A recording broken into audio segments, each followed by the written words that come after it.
Hey, welcome back to my channel. Today, we'll continue our series of Monster High G3 dolls reviews. And this time we have Cleo de Nile.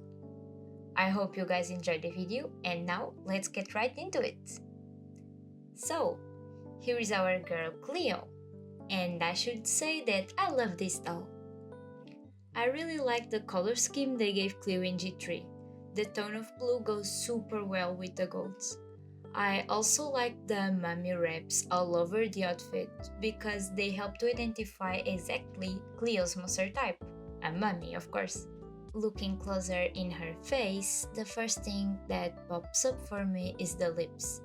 I love the classy red lip for Cleo because she's a diva. And the golden streak at the center at her bottom lip is a really cool addition, referencing her Egyptian origin. This is like a perfect lip for Cleo, it almost reflects her identity. I like the colorful eyeshadow and the bold eyeliner with the asymmetrical design. It looks very nice on her. I don't know if you noticed this, but her pupils are blue instead of black. And when I first saw stock photos of this doll, that kinda bugged me because I was feeling like her eyes were lacking shine and were looking kind of lifeless, but I didn't know why. Then I found out it was because of this. But now having the doll in person, that doesn't bother me at all, and I kinda like it, it feels special. Her face mold is very elegant, I like the shape of her eyebrows, and I love her tan skin tone. It also is a little glittery and it makes her face glow in some spots, like if she was wearing highlighter on her skin. Cleo's hair is the best. I love everything about it. It's super nice quality, very soft and shiny, and she has a lot of hair. No bald spots on her at all. For example, my Draculaura does not have this much hair, and if you look for it, you can see a little of her scalp.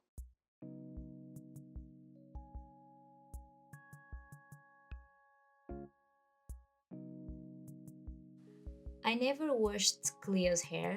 Out of the box, it was already looking this good, and I think that's awesome. I really like the color blend on her hair. I'm a fan of blue hair Cleo. This shape of blue is very beautiful and intense, like a lapis lazuli tone. I love it. I also like that they kept the gold tinsel she had previously on her G1 cordal. Into her outfit pieces, let's start with the jacket. This is a jacket made of mummy wraps, and all these little ribbons falling from the sleeves look like they are the wraps hanging, which I think it's a creative thing to do and looks cool. This is how Cleo looks with the jacket on.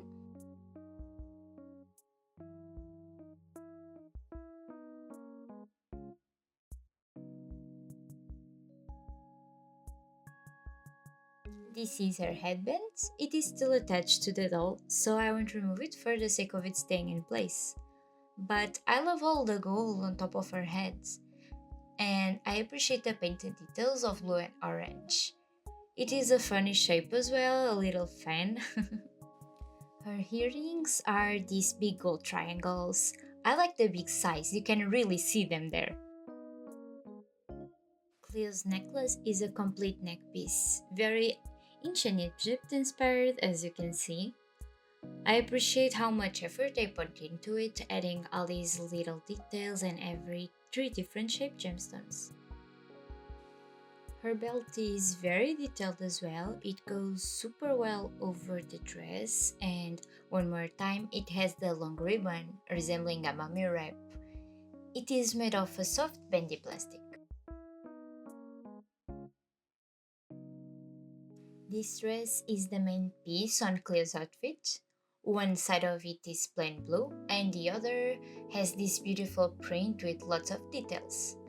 The sleeves are full mummy wraps. So the asymmetry you can see here is reinforced with some other parts on Cleo's design, like the hairstyle, the handband and the belt. And of course, we can't forget her boots. I love a tall boot. And what can I say? I think including mummy wraps as the material of her footwear really helps balancing the outfit because the sleeves of the dress are also wraps, so this element feels intentional and well distributed. The heel looks like a little staff, which I think is very cute. And I actually like the bright orange on the front, although I know some people feel like it is a little out of place. I personally like it there. Oh, and there is also a cute design on the bottom. Now, let's see her accessories. Starting with Cleo's pet, Tut, I think he is inspired in Anubis, the Egyptian god of the dead, which makes sense because Cleo is an Egyptian mummy. He is this beautiful blue color, and like his owner, Tut is royalty, and because of it, he needs his little crown, headpiece, and gold collar. Very fancy. Cleo actually has one more pet, he said, a serpent which she already used to have back in her G1 version, and that also comes with her G3 core refresh doll, which I plan on make a video about in the future. Next, my favorite accessory, these yellow sunglasses. They are my favorite just because this is a reused mold from G1. This is the exact same mold as the green sunglasses that came with Gloom Beach Cleo, which was my first Cleo doll ever, and I love her so much. It felt very nostalgic when I saw them again in G3. They have a special place in my heart. This is her food accessory, which is a wrap. This is like a little joke, right? A wrap, mummy wraps. Either way, it's very cute and has even little lettuce, leaf and stuff there. She also comes with this Anubis water bottle. I appreciate the sculpting details on this one. Could be a real bottle. Looks very nice. It also opens. This is a cute diamond shaped makeup palette. A very Cleo thing, if you ask me. It seems to be a little fragile, so I prefer to just keep it closed.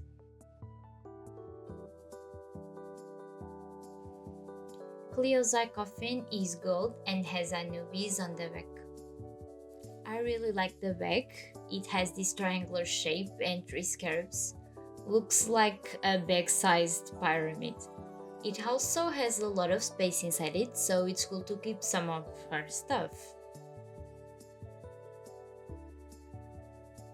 Finally, let's take a look at her body mold. This is probably my favorite thing about these dolls. First, I would like to point out the wraps around one of her arm, hand, and one of her legs. G1 never did molded on wraps on Cleo, but I think this is very cool. For me, it makes sense that the wraps are part of her body instead of being only clothing pieces. Cleo's body shape is very glamorous and has an hourglass figure. She has full curvy thighs, almost a little muscular, and a very defined waist. She is taller than Draculaura, but shorter than Claudine. All the body molds are so pretty, and here is Cleo bringing a little bit more variety to the game. This body mold has, of course, the cool chest articulation.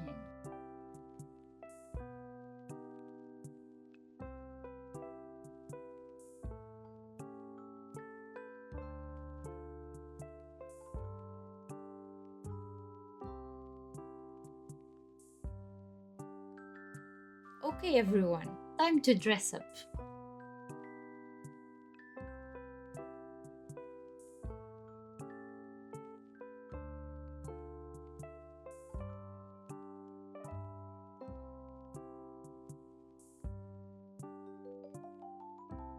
To dress or undress the jacket, you will need to remove Cleo's hands and try your best to keep the dress sleeves on place.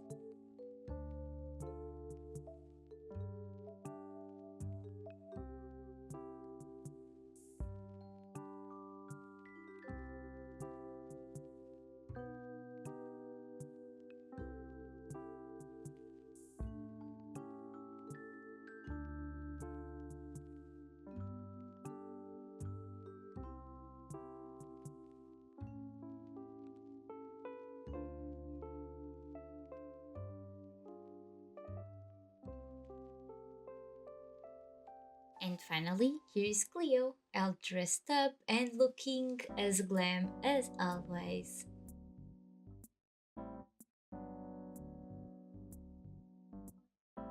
I really hope you enjoyed this video. I hope you had a fun time, a relaxing time looking at this doll with me. And bye bye. See you in my next one.